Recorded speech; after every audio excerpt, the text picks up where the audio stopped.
think you can. Good evening. It's truly my pleasure to welcome you to tonight's presentation by author Gall Sheehy. My name is Cara Hulick, and I'm a member of the Board of Directors of the Des Moines Public Library Foundation. You may know that this AViD series is funded by the Library Foundation, and with current budget cuts, it has been brought to our attention that without funding from the Library Foundation, the AViD series would not continue. So I'd like to thank our 2010 sponsors: Humanities Iowa, Wells Fargo, Douglas and Deborah West, Hoyt Sherman Place, Drake University, the Iowa History Center at Simpson, and also my employer, Nationwide. Just a couple of housekeeping items before we get started here. First, in respect to each other and to our author, I'd like to ask that we all turn our cell phones off or turn it to stun so that you feel the buzz and we don't hear it. Second thing is, in your programs, there are a couple of different forms. One form has a space for you to offer suggestions and feedback, but then there's also another spot where you can ask some questions. So later on this evening, Jan will be running around grabbing your questions and compiling those, bringing them to me so that we can have a question and answer session later in the program. And then the third thing is there is a form in the program that if you're able to give and you'd like to do what you can to support programs such as this, I'd like to ask you to fill out that form and turn it in as well.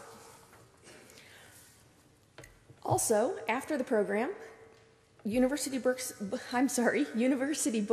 is going to be selling books at the end of the program, and Ms. Sheehy will be here to sign any of the books that you decide to take home with you. Actually, they'll be right here. Fantastic. Now, it's my great honor to introduce our author this evening. Gall Sheehy attended the University of Vermont and received her graduate degree in journalism from Columbia University. World-renowned author of 15 books, Sheehy's revolutionary book, Passages, Predictable Crises of Adult Life, remained on the New York Times bestseller list for 3 years and has been reprinted in 28 languages. As a literary journalist, Ms. Sheehy was one of the original contributors to the New York Magazine. A contributing editor to Vanity Fair since 1984, she won the Washington Journalism Review Award for Best Magazine Writer in America for her in-depth character portraits of national and world leaders, including both Presidents Bush, Bill and Hillary Clinton, former Speaker of the House Newt Gingrich, former British Prime Minister Margaret Thatcher, former Iraqi President Saddam Hussein, and Mikhail Gorbachev. Ms. Sheehy is a 7-time recipient of the New York Newswomen's Club Front Page Award for Distinguished Journalism. Gall is here with us in Des Moines on tour for her new book, Passages in Caregiving, Turning Chaos into Confidence. In this book, Ms. Sheehy starts by describing the call, the one that changes your life, diverting all your hope and energy to an entirely different priority. She writes, "I never dreamed that I was about to spend many of the next 17 years as a caregiver, fighting for the life of a man who refused to give up. And I had no idea that nearly 50 million other American adults were stumbling along the same unpredictable path, trying to take care of their parents or supporting a partner through chronic illness." In sheer coincidence, my own little personal story here, when Shirley Patterson and Jan Kaiser asked me to moderate this program, there was no way that they could know that I really needed to read this book, because just a few weeks prior to them asking me that, I got the call. The call where I found out, and if I get a little worked up, I'm sorry. I found out that my mom had been diagnosed with stage 4 ovarian cancer. So, being the avid reader that I am, I put in an order for Ms. Sheehy's book. In fact, I was a little bit disappointed that I couldn't get my hands on it just quite yet, and I had to wait for it to arrive. And I haven't read the entire book yet, but I do want to personally thank you, Ms. Sheehy, because as 125 pages into the book, I've learned so much. I've recognized I'm not alone, and I know that your book is going to help me along the path with my mom so that I can help her in each of her passages. So please, everyone, join me in welcoming and thanking Gall Sheehy for spending her time here with us today.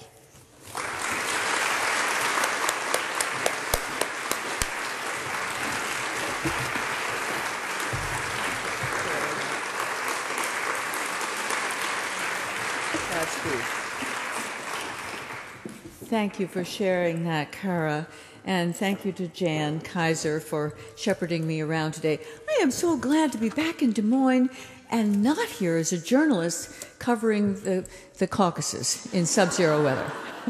To see your beautiful spring and your amazing copper encased library with its green roof and its organic combination with the sculpture garden. I'm really knocked out. I'm going to start with a confession. When I wrote Passages, I was only in my 30s at that time, so I was parsing the stages of adult development, but I stopped at 50 because then I thought, well, what happens after 50 of any importance? Well, I see there are a number of people here in my demographic, so I think we know that a lot happens after 50 of great importance. We hear a lot of things today about the joys of our longevity revolution, and of course we all look forward to our bonus years. And I always like to tell audiences about the predictions by epidemiologists that a woman who reaches age 50 today and is free of any evidence of cancer or heart disease and has no family history can expect to live to the age of 92, which is quite wonderful. But at the same time, I always hear some groans because I mean, whoever prepared us for the possibility we might live long enough to forget the name of our first husband? In all my Passages books, I always urge Americans in midlife to prepare for an exhilarating second adulthood. You know, you've checked off most of the shoulds, and now it's time to master your environment and actually find and pursue your passion or recover reactivate old dreams that you've put aside. And then you get the call that interrupts your life. Your mom has had a bad fall, or your dad has driven through a red light and hit somebody, but he doesn't quite remember how it happened. And you don't know if you really want to push it because you don't think you're going to win the argument about the car keys. Although I do have some very good strategies in the book about how to get around that argument. The other side of the longevity revolution is going to impact just about all of us if it hasn't already. Family caregiving has become a predictable crisis for midlife and later life. It's the big passage for baby boomers, and it's already a passage for Gen Xers behind us. But it's not really much of a subject for public conversation. For me, the call began with the words, "It's not benign."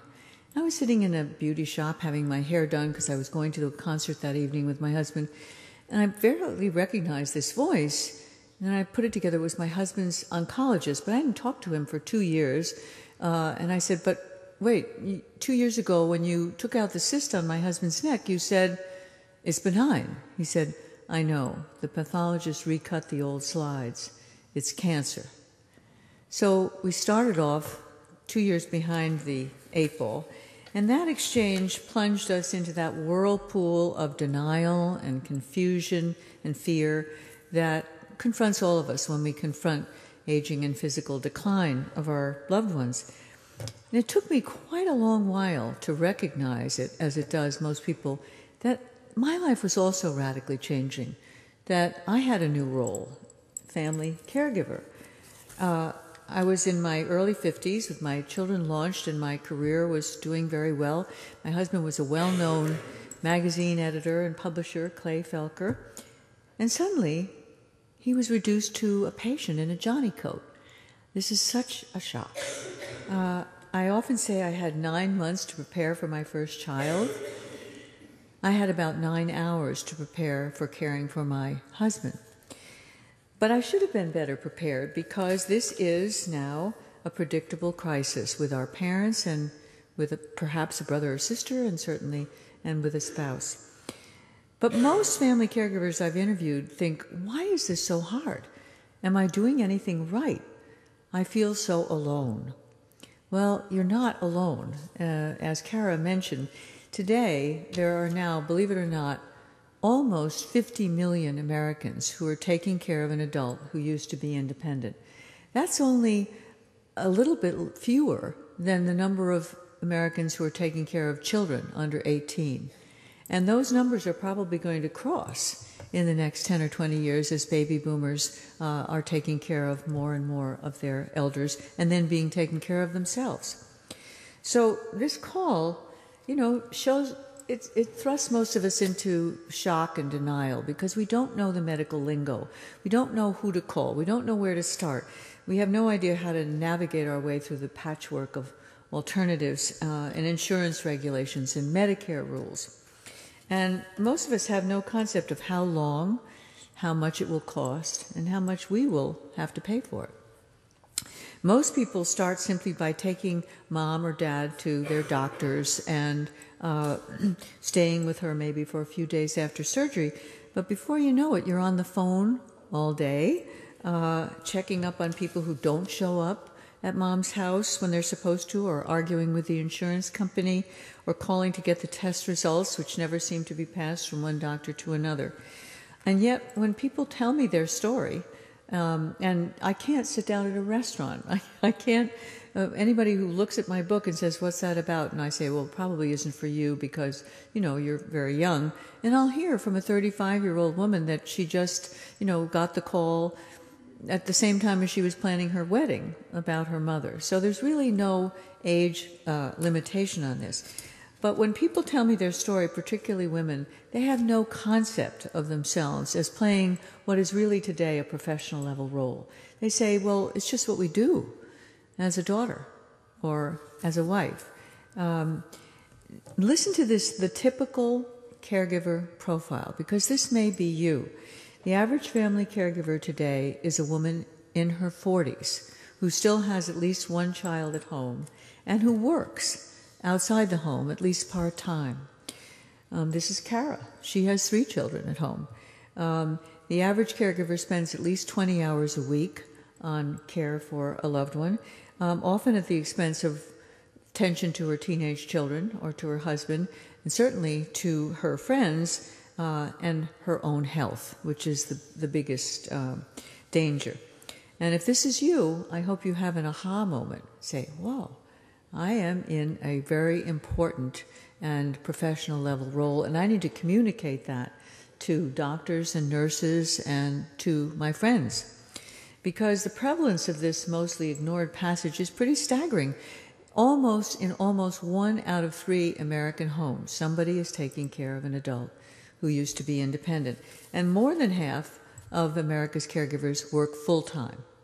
So they're on the phone a lot of the time when their employer doesn't know it or finds out. And actually, more and more companies are getting wind of this and are starting some kind of elder care support programs. So if you work for a company, ask them if they have one, and if they don't, look up the companies that do and let them know about it.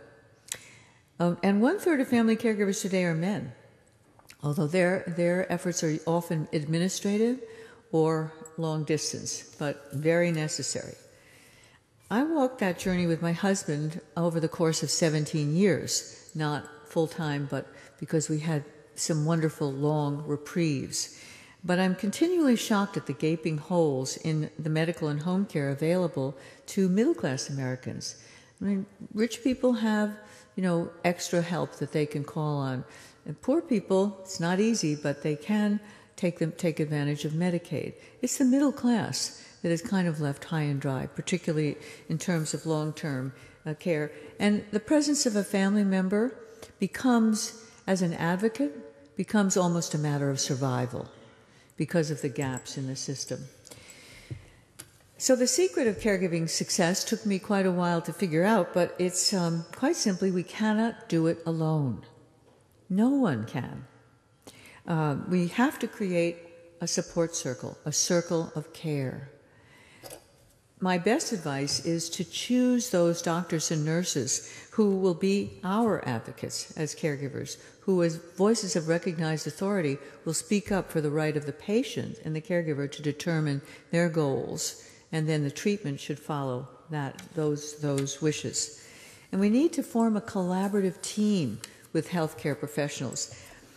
Creating a circle of care also means developing a network of friends, neighbors, co-workers of your loved one, your own, members of your church or temple, and veteran caregivers who are more than willing to share what they know, what they've learned, so you don't have to make the same mistakes.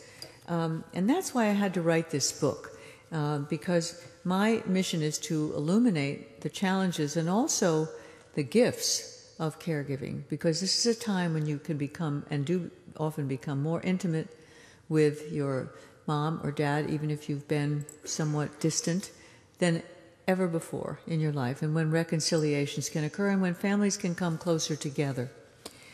I wanted to identify universal patterns in this, what begins as a chaos, and give the journey a form that makes some sense, so you can sort of see where you're headed and pace yourselves, because it may start out as a sprint, and all of us can do a sprint for a few months, maybe 6 months, but it generally turns into a marathon, and you really have to pace yourself so that you have the time and energy to continue with your own life and protect your own health and your own family at the same time as you're balancing this other very important role. And suppose you're a long-distance caregiver. Well, you're likely to be up against parental rebellion. You know, you call and you ask mom how things are, and, oh, everything is fine, says dad. Meanwhile, mom can't come to the phone. She's not quite up to it tonight. You know, older people generally hide their vulnerabilities because they're afraid if you find out that, you know, the magazines and newspapers are piling up, or there's a couple of burnt pots on the stove, that you will try to move to restricting their independence, to finding a nursing home or somewhere else that they can stay. And they don't want to hear that. So you have to persuade them that the sooner they get some help to make their home safe, the more likely and the longer they can retain their independence. And so one of the most obvious things to do, if you begin to get a sense that there's a creeping crisis, is to go, if you're living distant, and stay in your parents' home for a few days. Just see what's going on. See what their daily pattern is like. Get to know their social world. Who are the people who could look out for them when you're not available? Does your dad have a buddy at the American Legion Hall? Does your mom play bridge? Who do they go and have coffee with at the diner? Introduce yourself to their doctor, to their pharmacist, the one who fills their prescription, and anybody else who's linked to their lives. And if you take down all these names and you give your name and information to these folks and say, I really wish I could be here all the time to look in on mom or dad, but I live elsewhere, I have children, I have a job, could you help me out? They'll likely be very willing to help. And you know, it doesn't cost a lot to pay somebody a small fee to ring the doorbell every couple of days and just check in on mom or dad, so that there is a link between them and you. And another piece of advice I give in the book is have the conversation with your siblings before the crisis, before there's a whole lot of tension and you have to get into the same room with brothers and sisters you may not have seen for some years and have the same old fights that you used to have when you were arguing over what color to paint the room. Because we do go right back to the old sibling wars and controversies and competitions. And one good idea is to ask everybody to email in, what am I good at? What am I best at? You know, somebody may be very good at being a negotiator. Somebody else is very good at reading the fine print on insurance forms. Somebody else is very good at holding hands or at entertaining. Somebody has more money. Somebody else has more time. And if everybody feels that they have a stake in keeping mom and dad or a spouse independent as long as possible in their own home and is recognized for what they can contribute, you're much more likely to be on point when the call does come. Otherwise, you can be pretty sure the farther away your siblings live, the more likely one of them is going to call and say, you don't know what you're doing. I hear that story all the time. And so we need concrete strategies to get through all the phases of this journey, because it can last for years or even decades. So I was honored when AARP named me their ambassador of caregiving. They sent me around the country to film the stories of caregivers who were finding creative ways in and around our healthcare system, and who were in different phases of the journey and different situations. And after I interviewed and followed up on about hundreds of these caregivers in different situations, I began to understand that this journey is not at all like the stages of adult development, which are nice and neat and boxed off, and you complete one and then you move into a passage and then you move to another one. Caregiving isn't anything like that. Caregiving is not linear. It's circular. At a retreat for caregivers, I found myself walking a labyrinth. I don't know if you've ever done that, but a labyrinth is not like a maze. A maze has multiple paths, and they're meant to trick you, and it's just a game. A labyrinth has one continuous path that moves into the center and then comes back, but it has lots of twists and turns that are surprises. And I've used the concept of a labyrinth to try to make sense of the labyrinth of caregiving. So I'd like to show you a video where I'm walking a labyrinth to show you what I mean. I had an inspiration while walking a labyrinth. You go in circles. You come upon sudden twists and turnings. It's a lot like the surprises and complications we face on our journey as caregivers. A labyrinth has one true path. It can eventually lead us to the center, but you can't see the path ahead. It's not predictable. Walking a labyrinth is just like moving through the twists and turnings of long-term care for a loved one. It requires patience and faith.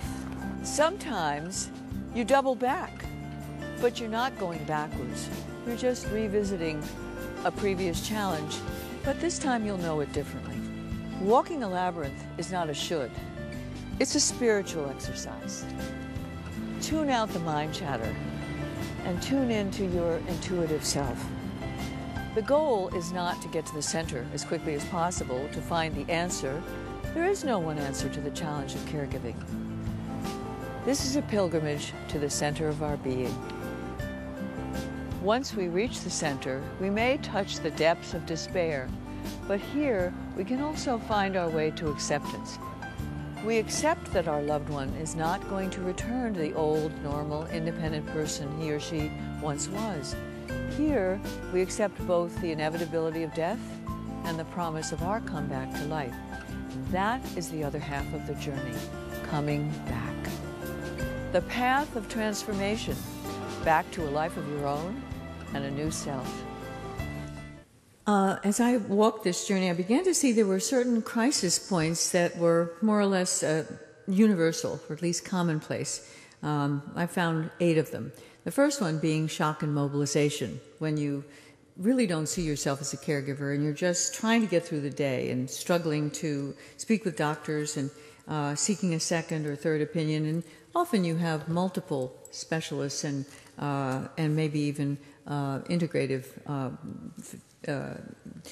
practitioners, and you get so confused. You have no idea how to compose these into one care plan. So my suggestion is that you pick the doctor that you most trust and ask him or her to be your medical quarterback.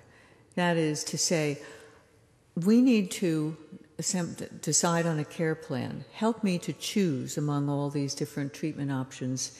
And then when we decide on a care plan together, then help me assemble the care team and call the plays. And if you form that kind of a collaborative relationship with a physician, you're going to be so far ahead of the game because they then have an investment in you as well as the patient, and you in them. I remember we had once a surgeon who was the reigning expert on radical neck surgery, but he was 80 years old. And we loved him on the first visit, but then we began to get a little nervous and thinking about this man and his hands at my husband's throat. So we asked for another consult. And as we walked in, he knew exactly why we were there. And he said, I asked him, how many of these surgeries do you do in a week? And he said, I do 3 of these surgeries a week, and they're each 3 to 5 hours long, and I am very, very steady. And that answered the question, and we were all, and he said then, I want to ask something of you. He said, the morning of the surgery, I'd like you to tell me, Dr. Conley, you're going to do a splendid operation. Now, then we were teammates, and it worked out beautifully. And when you let the doctor know that you're going to help, you'll do research, you'll work with him or her as a collaborative team, good health professionals want your help because they know you're with the patient far more than they are. You can tell them how they respond to treatment and give them the straight scoop when something is going wrong. If they don't seem to want to operate that way, move on. Once the immediate crisis over, you settle into the second turning, which I call the new normal. And in time, you adjust to the new normal and usually think, okay, now we can deal with it. We've got things in place. We know what we're doing. And that may go on for months or years or indefinitely. But sooner or later, if you continue on this path, there's what I call a boomerang. And that is another health crisis that comes out of the blue, kind of hits you in the back of the neck. But this time you know it better, and you're a little smarter. You know better how to galvanize, and you know how not to take the first, arrogant treatment option that may be, predicated by a doctor, but to go on and seek other possibilities. So this happened to us 2 years after my husband's first cancer. We were sitting in another doctor's office, and he was saying, okay, you have a low-grade non-Hodgkin's lymphoma. It's indolent, and the median survival rate at your age is 10 years, and any drug I give you now is not really going to change that, so I'm going to leave you alone. What? And then he said, no. He said, use this as a turning point. Go out and do something wonderful that you wouldn't have dared before this kind of life-threatening crisis, and do it together. That was the best medicine I've ever had. My husband and I walked out of that doctor's office on a cloud, which didn't hold us up very long. Clouds don't. We had to act. Well, it took us a year to figure this out. And here's how we did it. We created a circle of care. The circle was my husband's colleagues who came together on their own, actually, to try to figure out how to get Clay back in action again. He couldn't really go back to being editor or raising money to create a new publication because he was now marked as somebody who was a cancer survivor.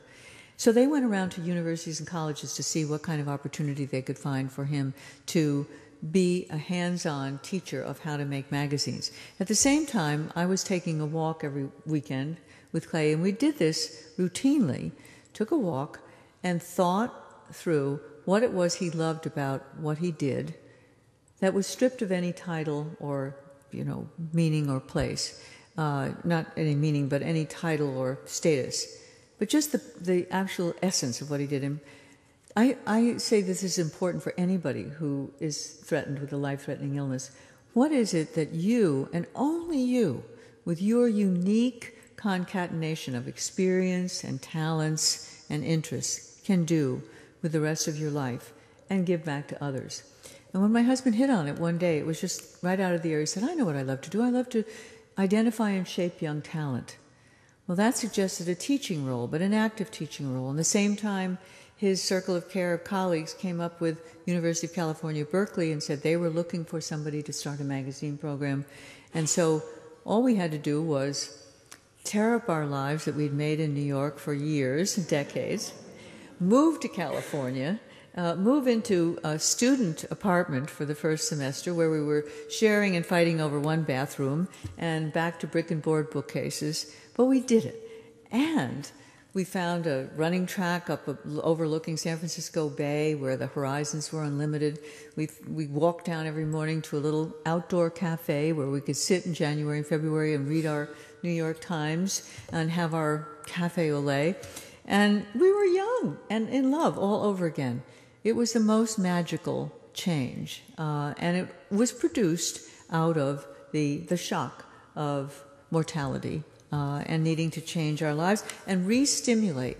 Because, when you re-stimulate the immune system and let it know you're worth fighting for and you're excited about life, it gets all of those wonderful, hormones bubbling and all those disease-fighting mechanisms bubbling, and it really makes a big difference. And actually, that lymphoma never came back.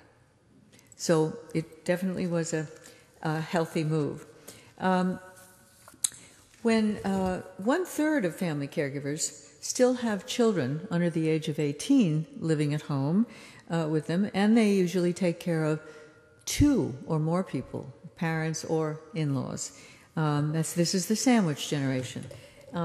So I'd like to take a look at Bonnie and David Heath, whose marriage almost didn't survive the caregiving passage. As the baby boomers started raising babies of their own, a new phenomenon arose within the caregiving labyrinth. Adults with children still at home who are also caring for aging parents. Bonnie and David Heath are typical members of this sandwich generation. The first shock for Bonnie and David was the call about Mom's fall. But Dad was ready and willing to be her caregiver. That new normal lasted for almost 2 years, and then, boomerang, Dad fell.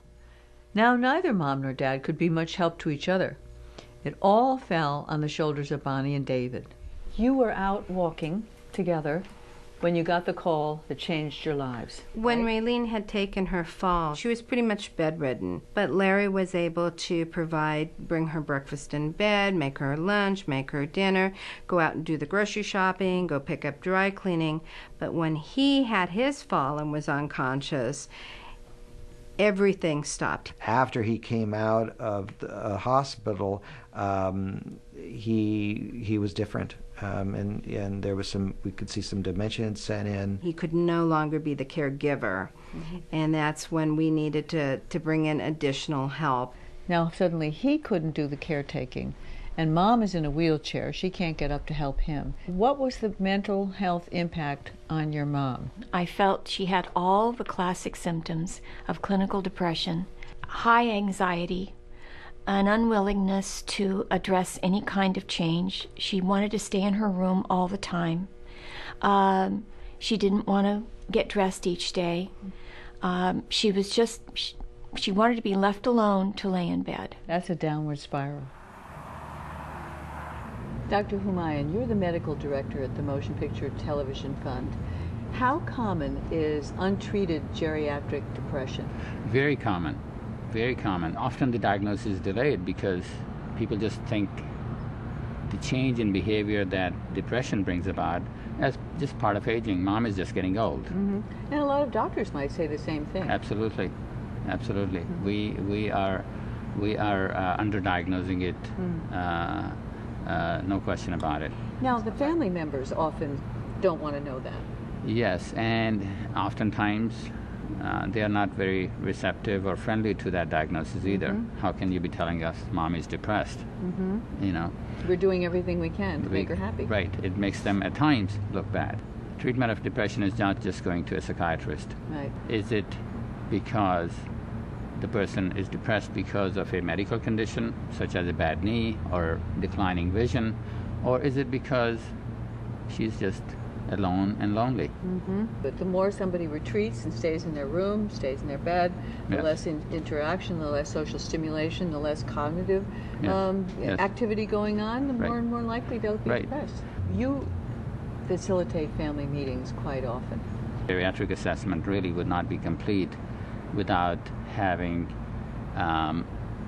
family be part of the care planning. Anybody can be part of that circle of life around that patient. We call it the circle of care. Right, circle of care. And I cannot close that loop of care of the patient without having the family members be part of that loop.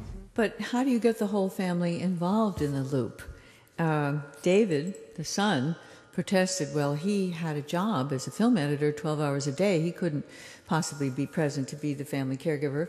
And so the role fell to his wife, the daughter-in-law, Bonnie. Well, she already had 2 jobs. She was dropping off her children at 2 schools in the morning and then rushing back to a 3rd school to be a substitute teacher and then back to pick up the kids after school, and then rushing home to change to her caregiver clothes and off to pick up Raylene, her mother-in-law, take her to physical therapy every afternoon, and then back sometimes to take Larry, the father-in-law, to one of his 6 doctors. So she was never at home in time to make dinner. She gained 50 pounds in the first 9 months of this role. And the Heath's marriage went kind of rocky because they never were together. They never had time to be together. And the children, teenage children, began acting out because they felt neglected.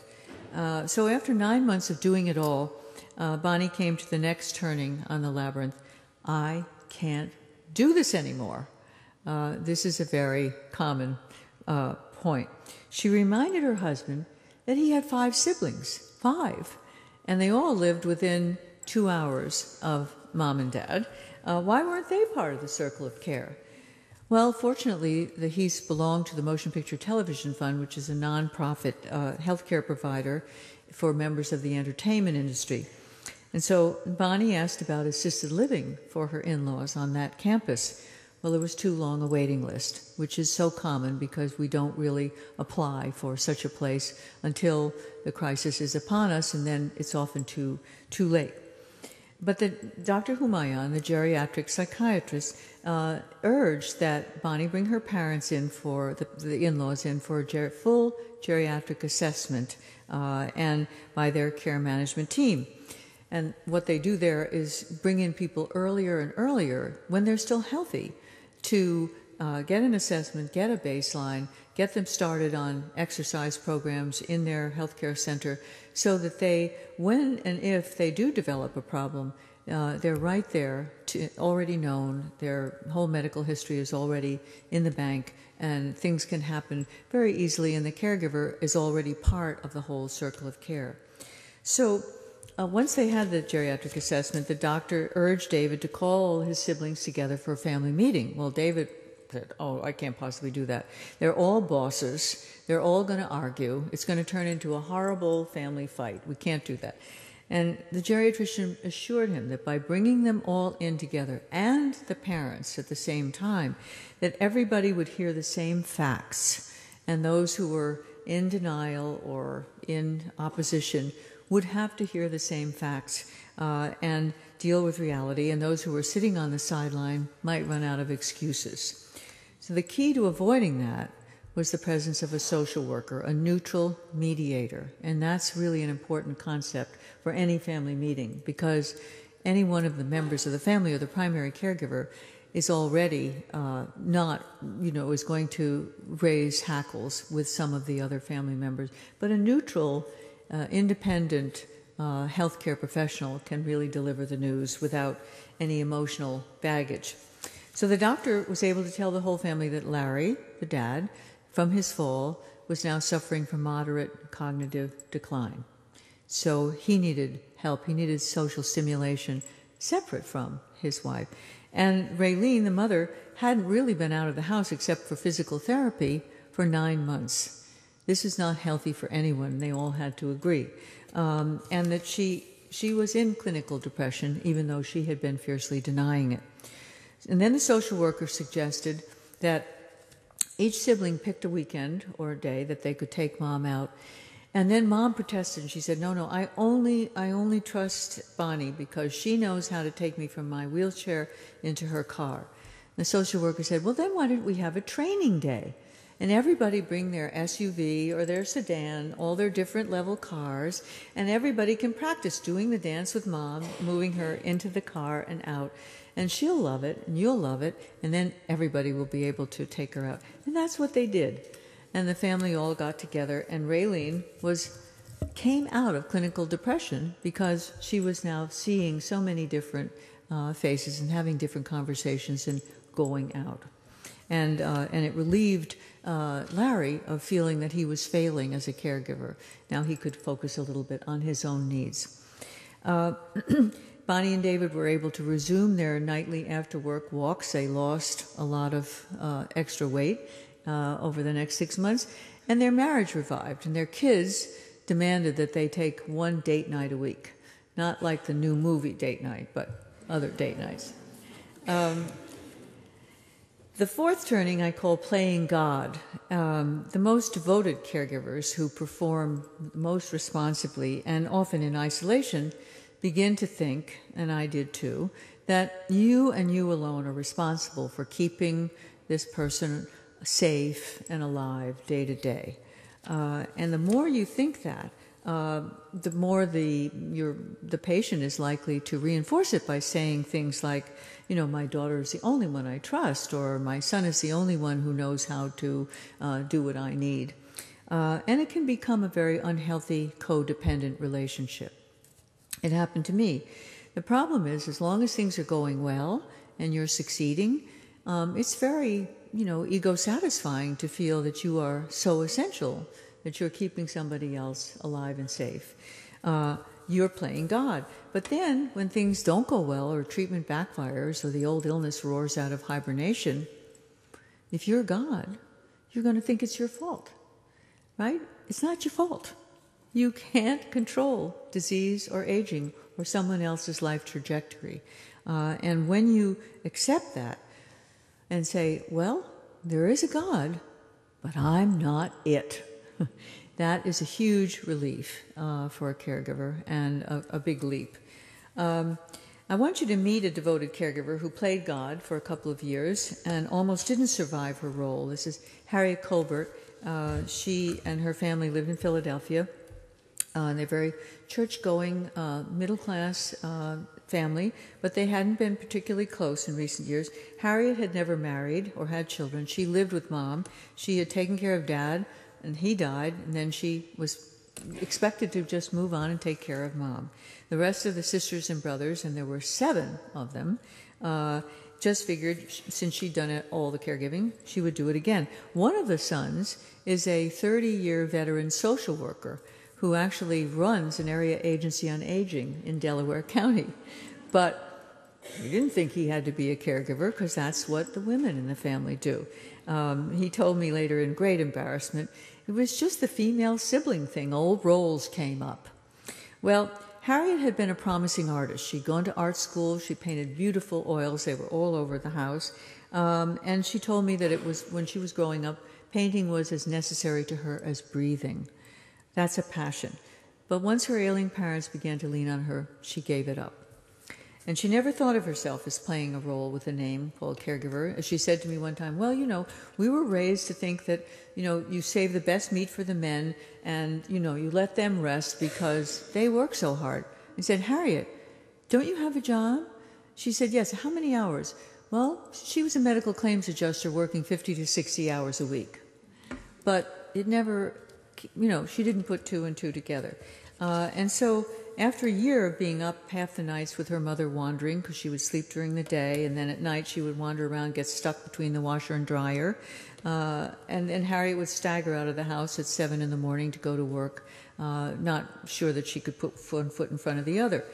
Mom had begun staying in bed all day, eating only about a spoonful at each meal, and a doctor finally insisted that her mother be hospitalized.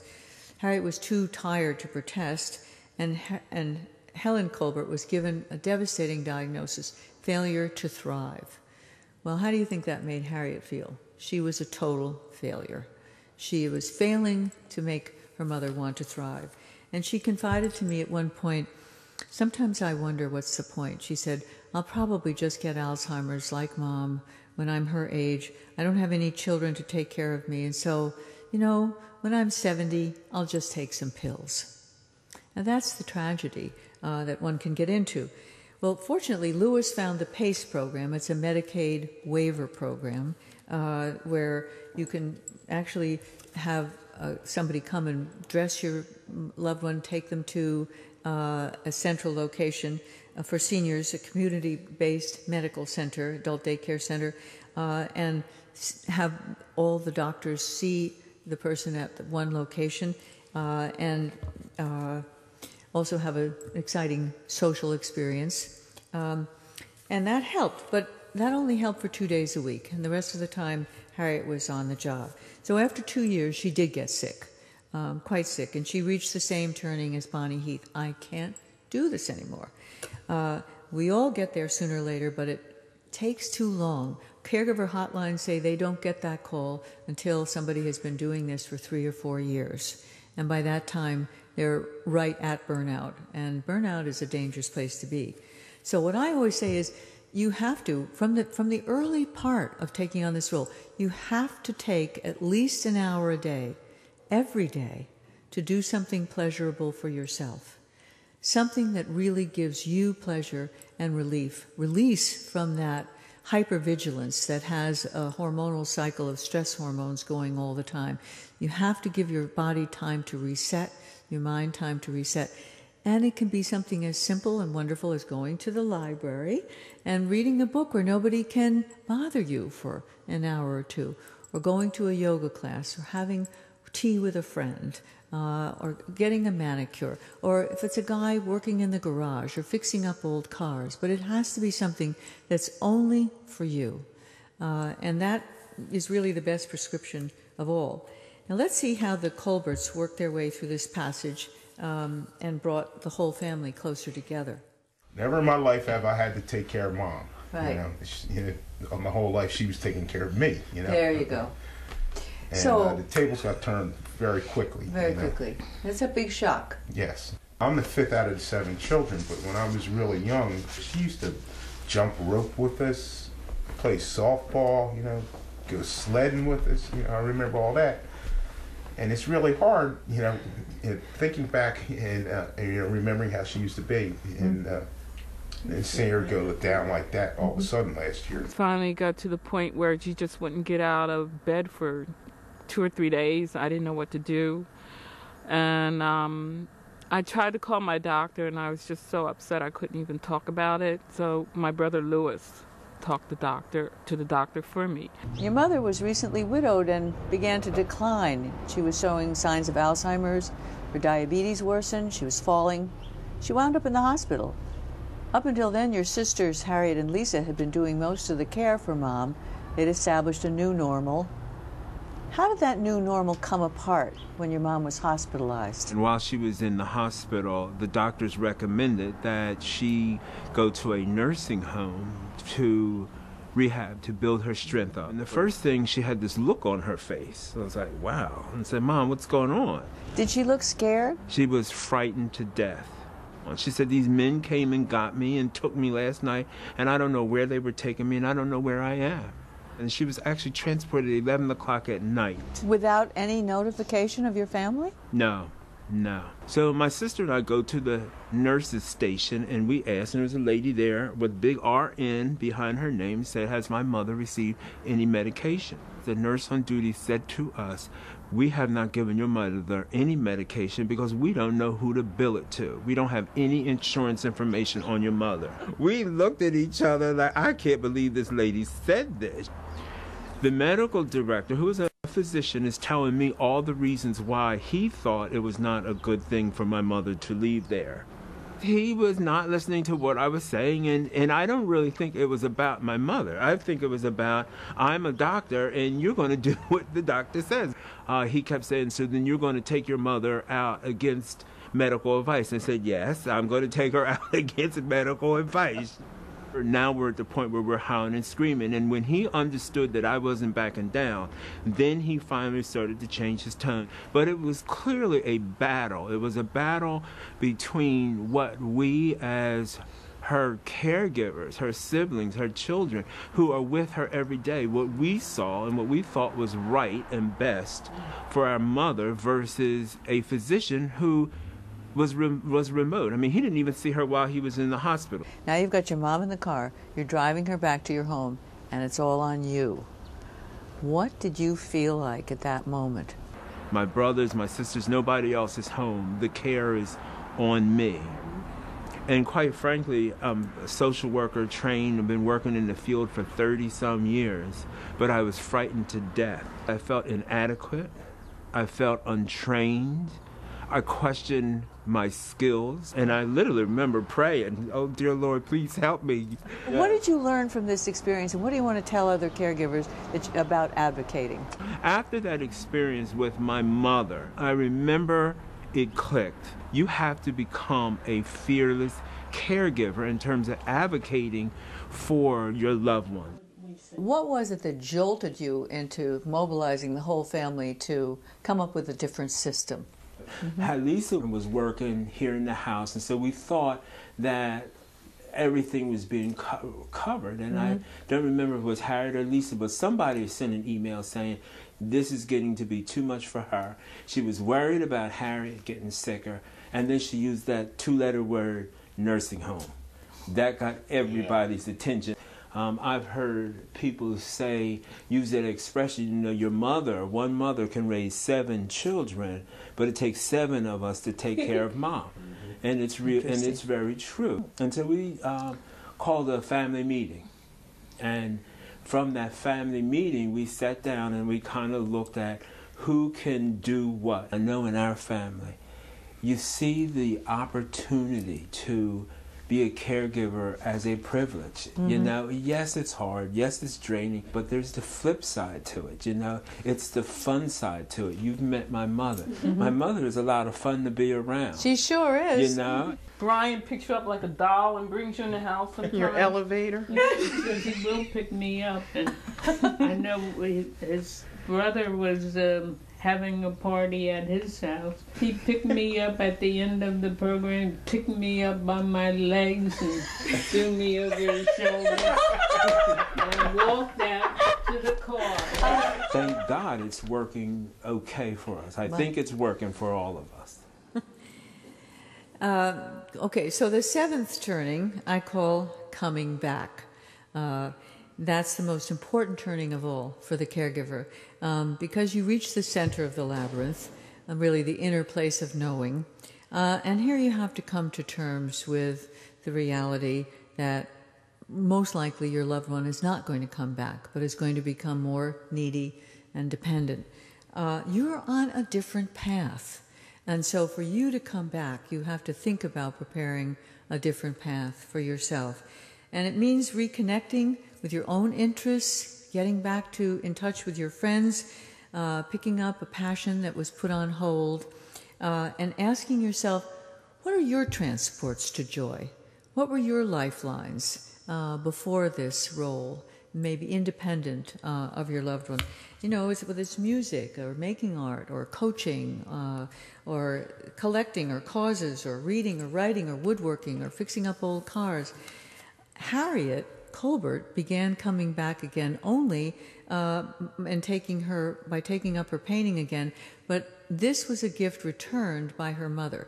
Her mother said, Harriet, I want you to go back to your painting. And Harriet said, well, I don't really have time. She said, now I have a lot of caregivers. You have time. So she returned the gift of caregiving, and Harriet did go back, and now she has given up that suicidal fantasy that she shared with me. When times were tense for me, when we were in California and my husband had a recurrence, I'd always break away, even at night, turn on the porch light and go out to the garden and start digging with a trowel. And my husband would say, Mama's in the garden, everything's right with the world. Finally, we get to the 8th turning, the long goodbye. And that is a gift because you have time for end-of-life conversations. And if you're fortunate, you have a chaplain, perhaps a hospice chaplain, or a priest or a minister or a rabbi who can come and enjoy some of those conversations with you.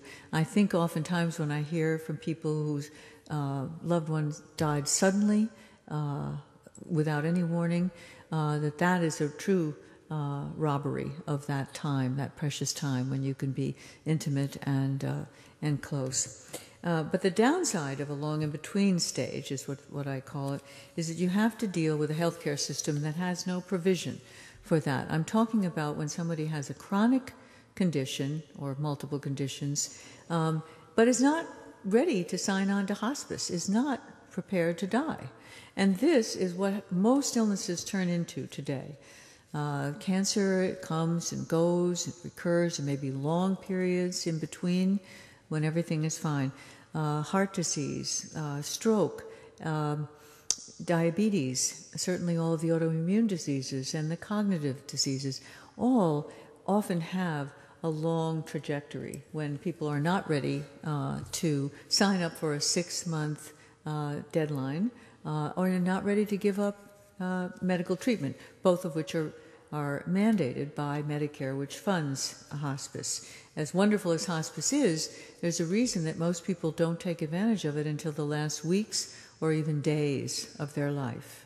And that is a shame because it is so very helpful for families as well as for the patient. So the caregiver is often presented with this, for me, was a torturous choice between continuing the rough passages between emergency rooms and rehospitalizations and home for a few weeks and then back, and watching your loved one become more debilitated because hospitals have a lot of creepy crawly things, and they also, people don't get to move and they become weaker, or signing on to a hospice program. So after my husband's 4th and last battle with cancer, he began having recurring pneumonias because he couldn't control the secretions in his throat. And every time we went to an ER and had another readmittance, he'd come home worse off. Until one day, a pulmonologist who'd been tireless taking care of Clay and had given him a couple of bronchoscopies, and we'd been in and out for several months, said, "Your husband has entered the stage of slow dying." I said, "What is that? How long does that take?" He said, "Well, he could live for another year or two like this." And I said, "I don't know if I can take that." And he said, "What's the alternative?" And I said, "Can you tell me?" And he said, "Well, the next time he gets pneumonia, don't bring him to the hospital." "Well, then where do we go?" He said, "I don't have a good answer." The thing is that acute care doctors don't really like to talk about hospice, and many of them don't know anything about palliative care, and I certainly didn't either, until I called a number, cold called a number. I think of this as the 811 number that you call before 911 to call the screaming ambulance. Wouldn't it be great if we had an 811 number? Well, I cold called the number of a geriatrician at Mount Sinai Hospital who is a geriatric palliative care medicine specialist. I knew about him from an interview I had done. We had an appointment with him for 3 weeks hence. But when I called him, I said, "I don't know if we can wait that long because my husband's chest is rattling and he's really running a very high fever and he won't go back to the ER." He said, "Well, of course not." He said, "That's the whole point of palliative care, is to keep the patient out of the hospital. I'm going to make a house call." Well, I almost dropped the phone. I mean, what century are we in? But he did come, and he came a few hours later and sat knee to knee with my husband. And I have a little video to show you, to talk about what that encounter was like. It might give you some ideas. We can look at the last one. Dr. Morrison, in the last couple of years of my husband's life, he had a feeding tube, he had recurrent pneumonias. We were running around the circle, emergency rooms, hospital admissions, nursing homes for rehab.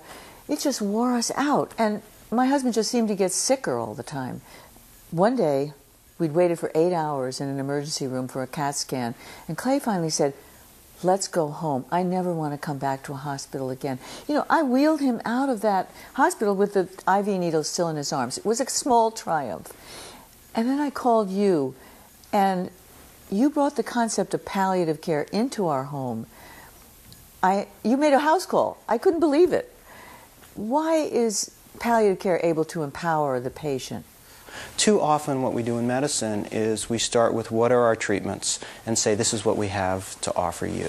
And I think what makes palliative care different is the focus is on taking care of the patient, the family, and caregivers in the setting of a serious illness. So for Clay, that meant identifying what were the things that were important for him, and could we make those things happen for him. He was so amazed when you asked him, "What are your goals?" No doctor had ever asked him that before. What's important is how do we allow Clay to live as long as possible for the best quality of life. And for me, that means understanding what makes life worth living for him. Because unless I understand that, I'm not going to be able to recommend treatments that meet those goals. Mm-hmm. And what was important for Clay was to still be able to go out in the world and see what was going on, being a journalist, even if we took him in a wheelchair. Exactly. We tried to set goals that were both realistic and that he wanted to achieve, but also be honest to say that there were some we might not get to. You brought the caregiver into the situation, into all these discussions, every time. We were a team. Well, there's this myth that disease and illness only affects a patient. You can ask any parent in this country of young children whether their kid's earache really only affects the child, and they will tell you no. Magnify that 100, 1,000 times when you're dealing with somebody with a serious illness like Clay had. And then it really is a family caregiver experience. And I remember the day that you kneeled down at Clay's bedside, right on his eye level. You always came to his eye level. And you asked him the hardest question. You had an honest conversation. How did you do that? Why was that important? It's both the biggest mystery and our biggest fear. His biggest fear was that it was going to happen when he was alone. Was he going to be able to be at home? And he was really worried about what was going to happen to you after he died. And those were things that we could help him address. The only way to find those out is to ask. You helped me to understand Clay's wishes and act on them. I remember one time he pulled out the feeding tube, and I was in a panic. I called you, get it reinserted. You did. But then he pulled it out again, and you made me understand that he was telling us something. And it became pretty clear that at some point that his quality of life wasn't where he wanted it to be, and that his goal really was to stop those treatments that were serving just to prolong his life in that state. He was ready to say goodbye. He was. And then that very night I asked him, do you want to do one wonderful thing?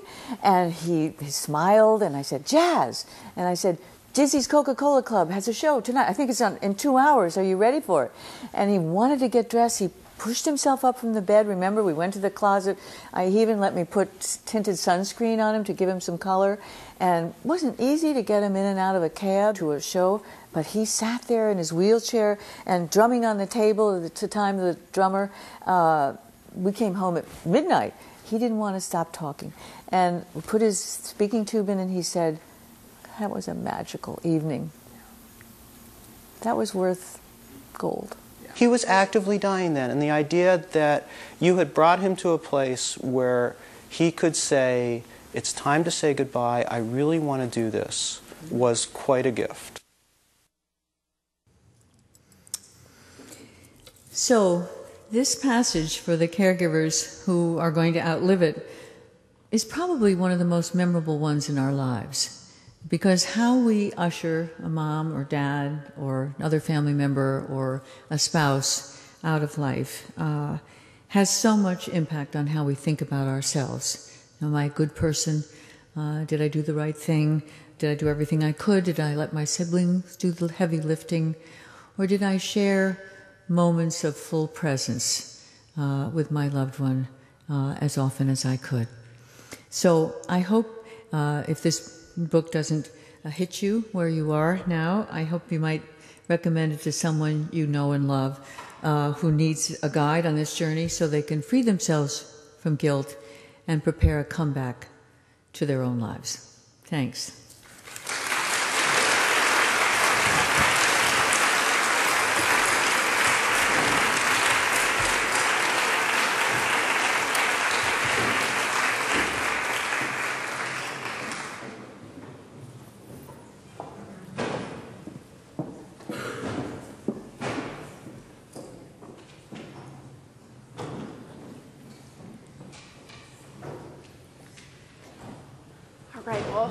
While we're gathering up some questions, one of the things that's not in your book, and I hope you don't mind if I ask a personal question. Go ahead. Your story is very moving, so I'm sorry.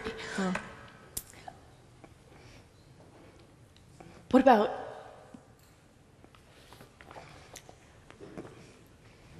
is there a ninth turning for you? What would be the What about you after your husband passed? After my husband passed. What happens to the caregiver after so much of what has defined them for that long is no longer?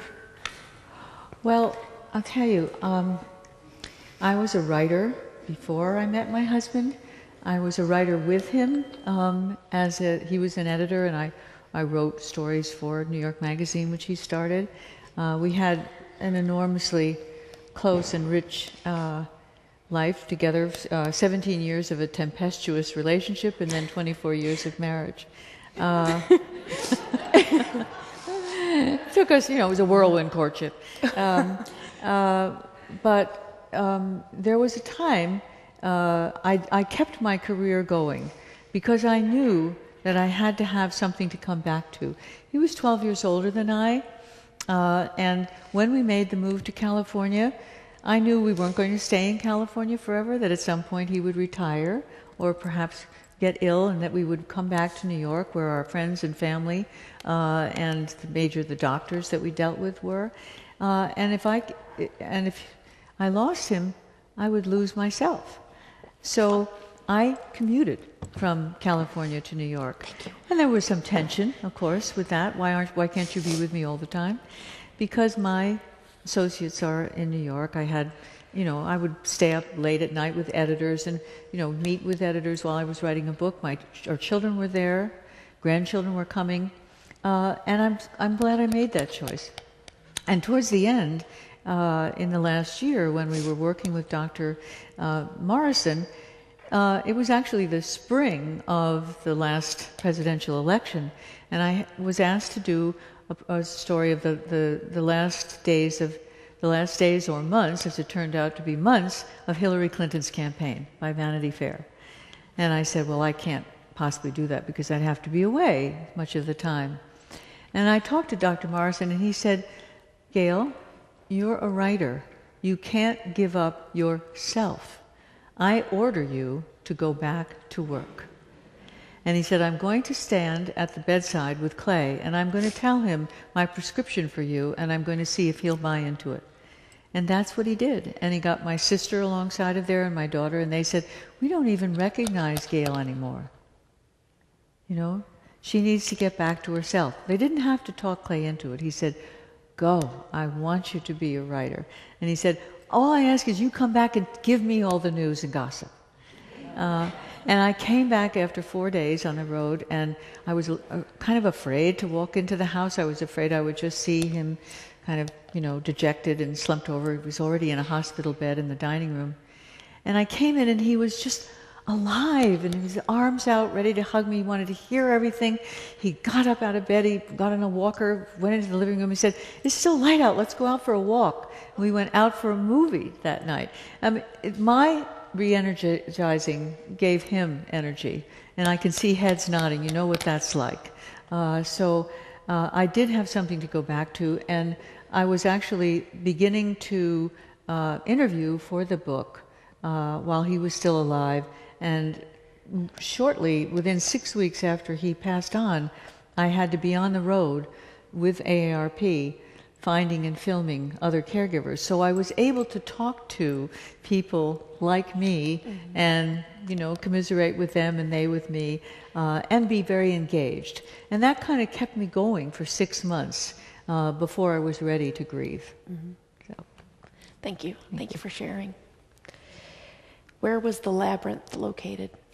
The Labyrinth was in San Francisco at Grace Cathedral on top of California Street. It's a beautiful outdoor labyrinth patterned exactly on the labyrinth at Chartres Cathedral, but with all the gardens around it. So it's a magical place. And there's actually a labyrinth movement that the canon of Grace Cathedral has mounted, and she takes that idea. And you see labyrinths now in many non-sacred spaces, in hospitals and libraries and parks and health clubs. Okay. What changes do you recommend for our healthcare system? Oh, well, we could be here all night. Are you ready to stay till tomorrow morning? The most important one, I think, is from my very specific perspective, is to support family caregivers. Because think about this.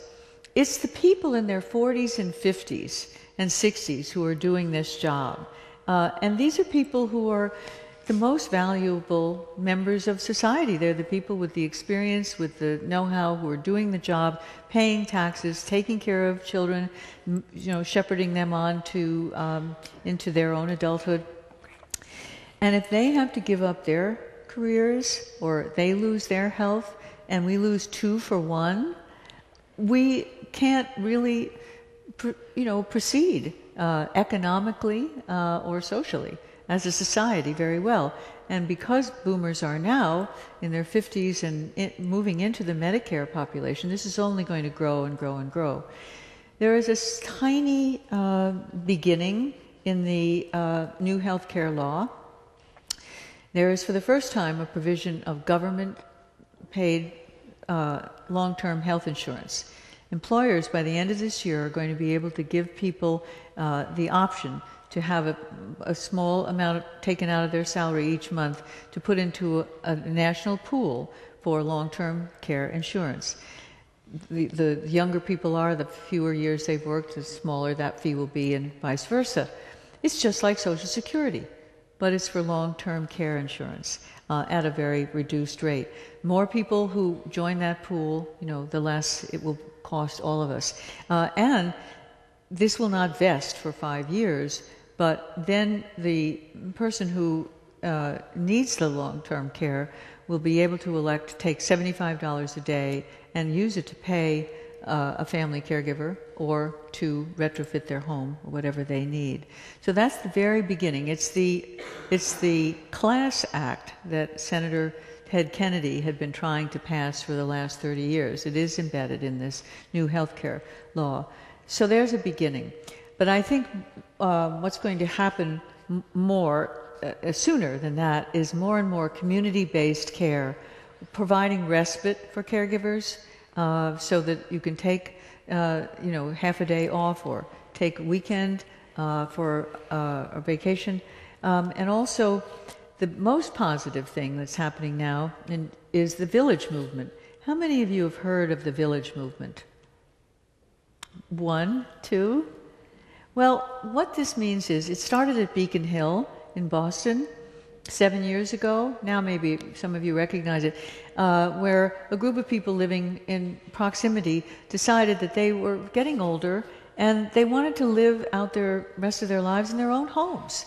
How could they do that? Well, they could band together and pledge to be part of a village, share the services that they would all might need, having a visiting nurse, having a computer geek, having a maintenance person, and they can get these services at a discount, and that they would pledge to look out for each other through good times and bad. That movement has now flourished around the country, and it's happening in big cities where people live in neighborhoods. It's happening in San Francisco. There's a wonderful village movement in San Francisco that is being reproduced in different ethnic communities around that city. And it forms a social circle. It's kind of a revival of the commune spirit of the 60s, because these are older boomers. They know what that's all about. And I think that is going to be the whole idea of aging in place in your own home without being having to bring your adult children on duty all the time is a wonderful idea. But communities have to support it.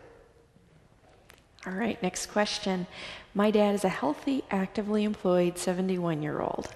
He's having a hard time coping with aging. How do I start the caregiving discussion? Well, I think especially if you have anybody else in the family, maybe it's an only child. If you have a sibling, it's great to have more than one person there, or maybe it's another family member. And I think talking about what's important to you, Dad, about this time of your life. What makes you want to get up every morning? What is really important to you about living?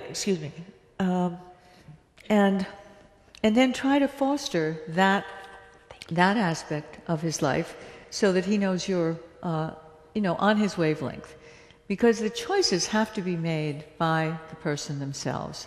As caregivers, we may want to impose our own will. We can certainly do as much cajoling, persuading, and sometimes even, delicately faking it. For instance, about the keys I mentioned.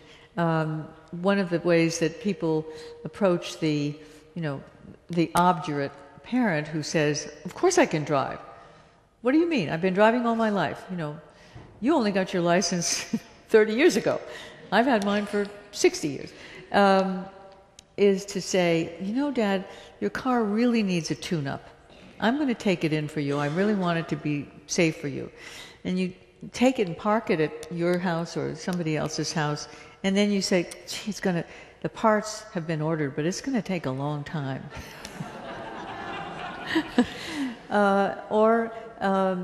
You can actually say, let's go for a driving test for, an elder driving test. And if you pass, then you won't have any trouble getting your license renewed. Well, with any luck, if Dad really shouldn't be driving anymore, he won't pass.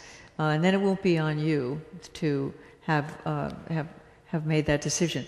So those are some of the things. But I think beginning the discussion of how do you want to live, what's important to you, and how long do you want to live, and how would you like to handle it if and when you get sick? Do you want to stay in your own home? Would you like to be with other people? Just beginning to get that discussion going makes it so much less of a tension when there is a sudden call. And at that time, your loved one may not be able to actively participate in that discussion. You may have to make decisions without them. Okay. Next point and question. Thanks for offering some clarity on the challenges of caregiving.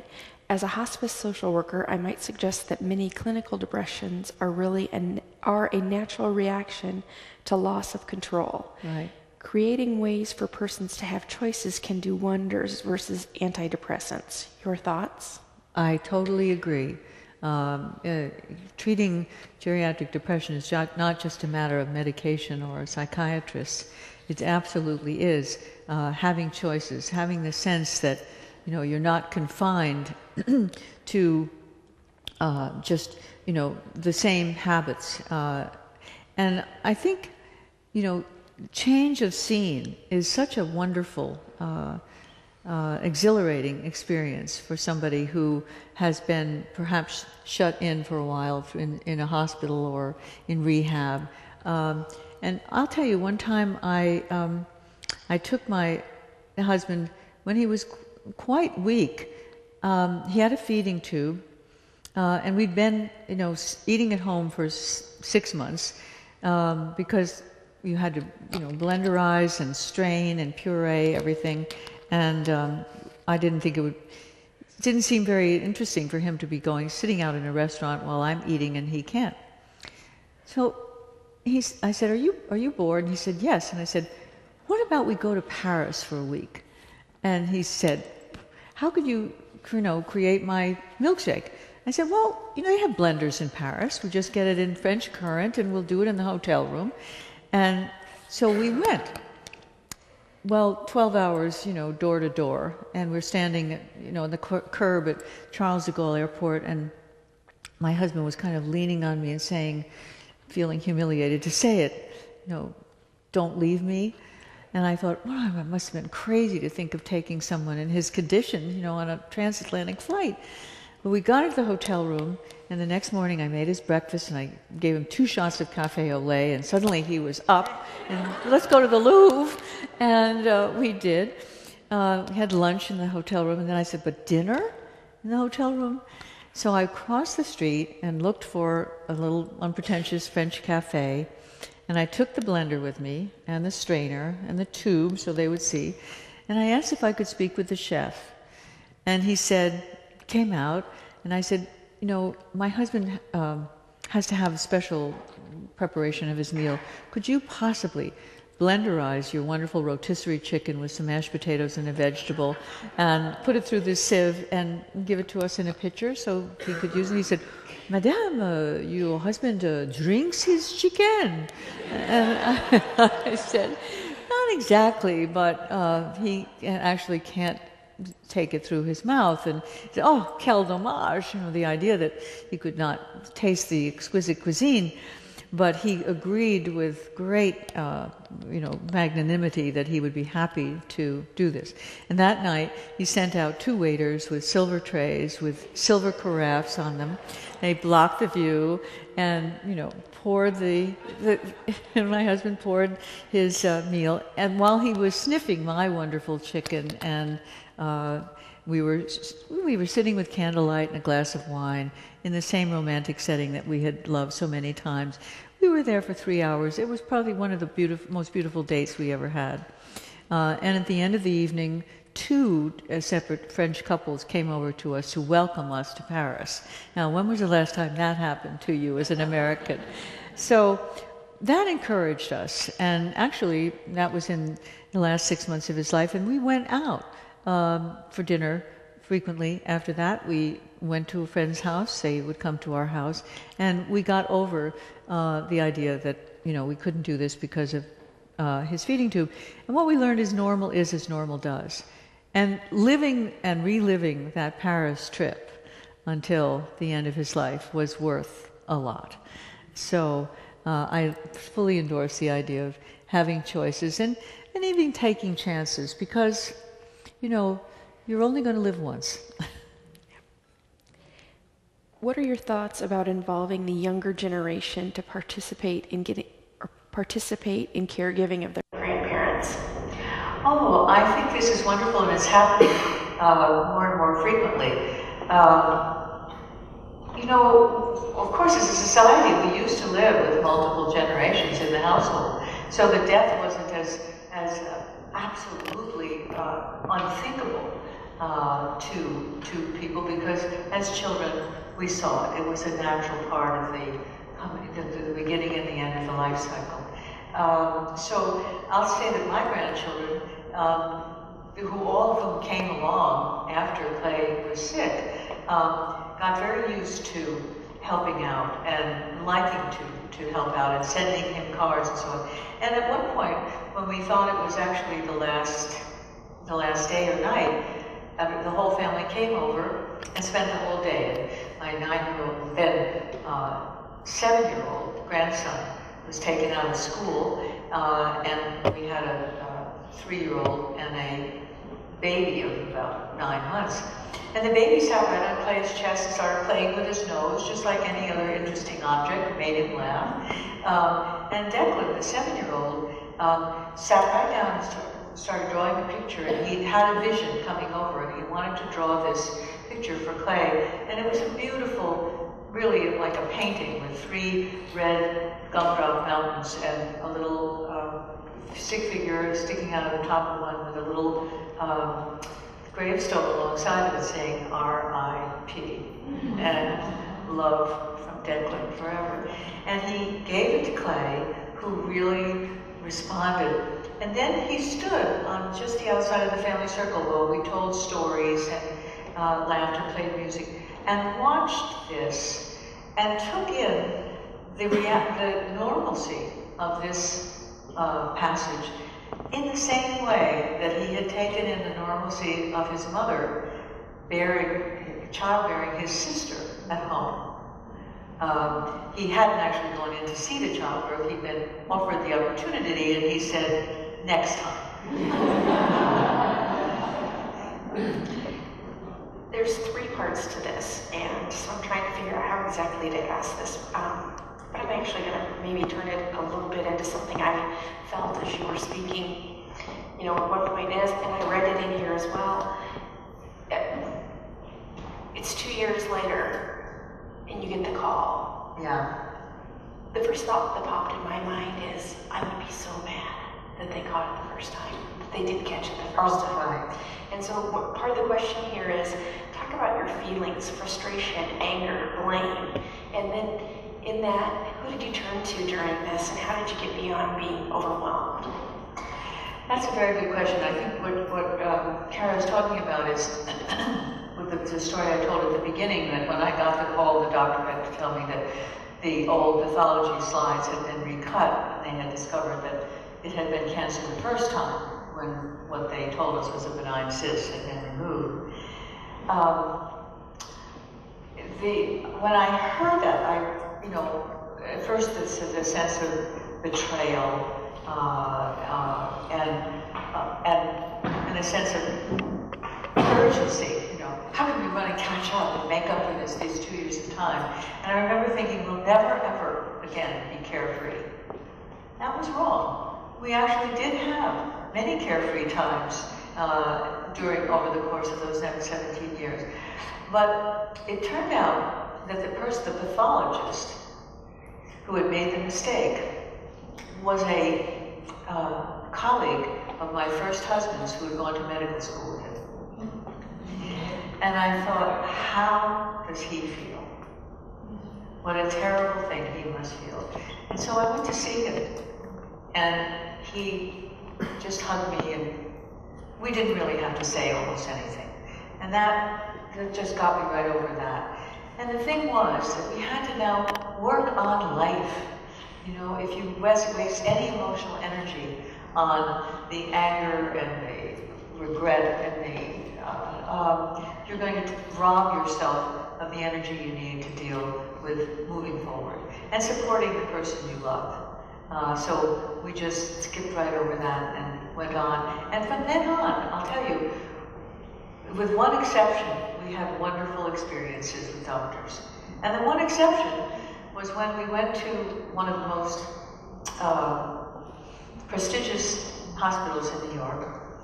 And we were seen by an oncologist who was leaving the institution that day. He agreed to see us. We were the last patient. We were just a management problem.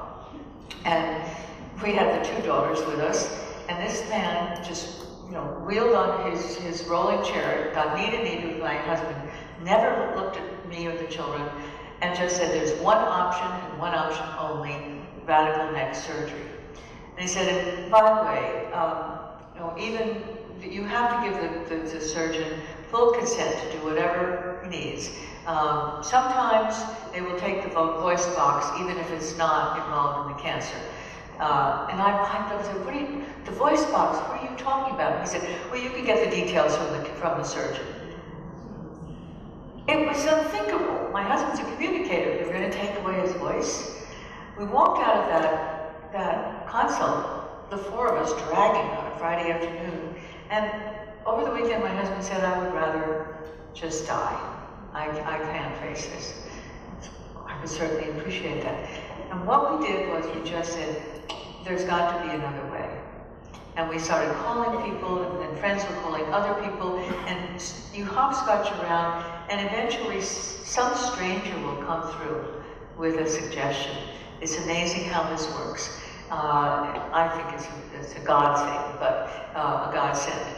And we finally, within a couple of days, we had an appointment with an oncologist at Mass General who did hyperfractionated radiation, a wonderful Chinese doctor who was a professor and had written a textbook. And while he was examining my husband, he said in his Chinese accent, so I hear your husband is a big shot in New York, but they're, they want to take his voice box. So you come to me. And I said, well, you know how they are in New York, they're cutthroat. So we started off on a good footing, and he did his hyperfractionated radiation and shrank the tumor, and it was removed without mishap. And so we learned that, you never let a doctor railroad you into thinking there is only one way. Then one last question. I'm not satisfied with my father's current doctor, so I'm looking for another. Trouble is that only the youngest and least experienced are the ones taking new patients. What questions should I ask, and how can I make an informal decision regarding a new doctor? Well, I think the questions are always, how often have you treated this kind of illness? You know, you can certainly look up, there are registries, I have it in the book, where you can check out a doctor, what their experience and what their training is. That's very important.